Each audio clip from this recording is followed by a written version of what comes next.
Yo, what's going on? I'm gonna talk about the time that I got my ex banned off Airbnb slash my most drunken story to date. So let's roll the clocks back. A couple of years ago, my ex and I visited my family in Poland. This is the second time we did this.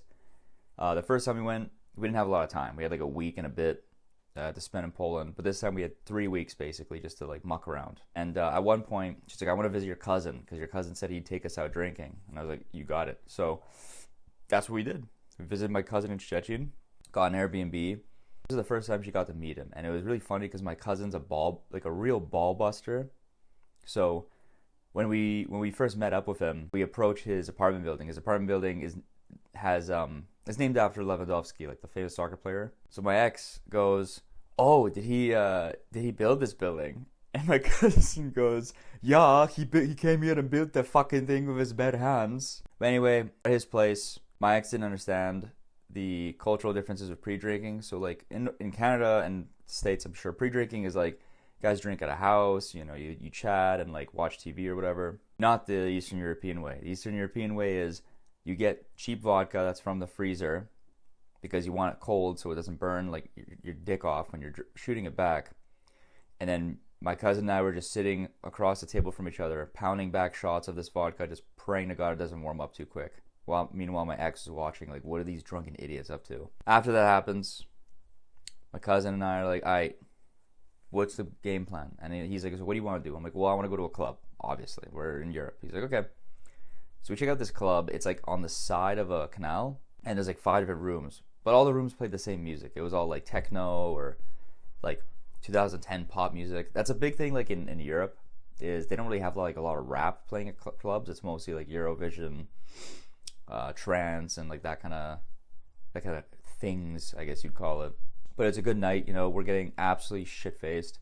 At one point he's like, let's go do some shots, and I'm like, oh yeah, I'm down. I didn't know that they use Smirnoff Black for the shots, which is the worst. It is the most horrendous of the alcohols. It's so bad that when he orders it for us, I dump it on the ground when he's not looking, because I couldn't. I smelt it and I could feel everything I ate earlier in the day start to like come back up. So there's just no way it was gonna happen. But eventually at some point we get an Uber. So my cousin, I think we shared an Uber, so my cousin got dropped off first at his place.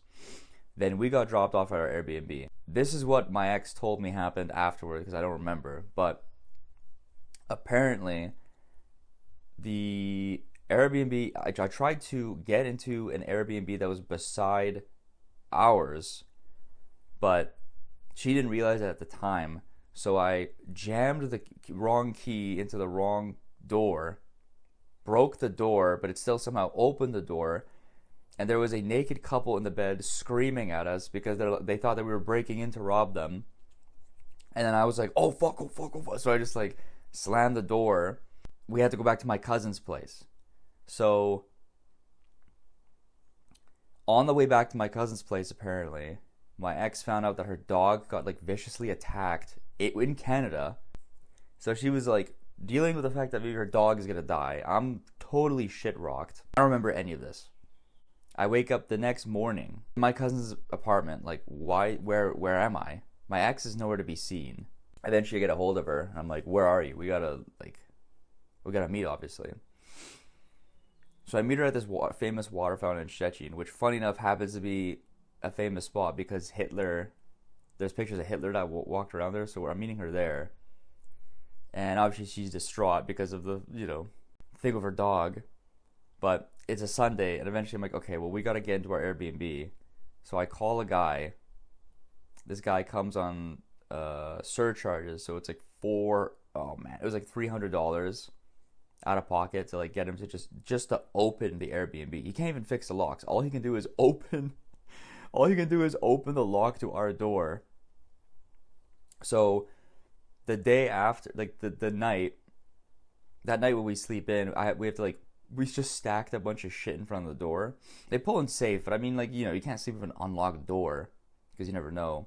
We're like, well, what the hell do we do now? And this was on her account, so like, obviously, eventually the owner of the Airbnb was like, hey, what's going on with the door locks? And it's like, oh, well, blah, blah, blah. Don't worry about it. And then I guess because we broke the other door, he sent us a charge for it, and we just never paid it. she, and because we never paid it, she got banned off of Airbnb. But yeah, just goes to show, don't try to jam a random key into a door and almost get killed. I could have probably gotten killed if that was in any other country. That guy would have like had full rights to just beat my ass. Thank God it didn't happen in the States, man. I would have got shot to death. But yeah, that's about it. That's the story of how I got my ex banned off Airbnb. Alright, peace.